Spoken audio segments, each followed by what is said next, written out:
সম্মানিত দর্শক, আমি এই মুহূর্তে রয়েছি টাঙ্গাইলের বিভিন্ন জায়গায়। আপনারা জানেন যে এই মৌসুমে কিন্তু কৃষকের যে ঘাম ঝরানো 3 থেকে 4 মাসের কষ্টের ফসল সেই ধান, তারা কিন্তু ব্যস্ত সময় পার করছে।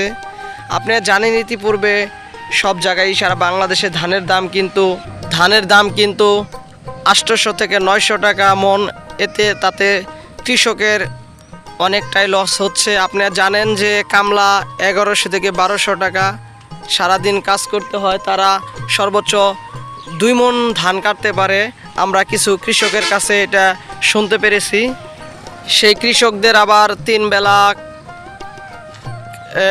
কামলাদের জন্য রান্না করে খাওয়াতে হয়। এতে কৃষকদের প্রায় 1200 থেকে 1250 টাকার মতো একটা কামলার পিছে কিন্তু খরচ হয়।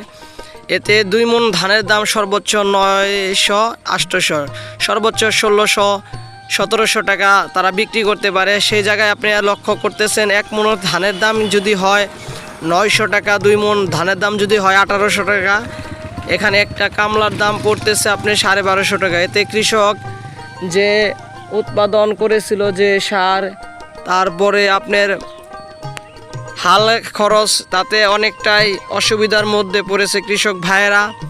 আর আপনারা জানেন যে এই বছর কিন্তু 29 ধানের কিন্তু ব্যাপক বাম্পার ফলন হয়েছিল, কিন্তু ফলন হলে কি হবে, কৃষকের ন্যায্য যে ধানের দাম সেটা কিন্তু পাচ্ছে না।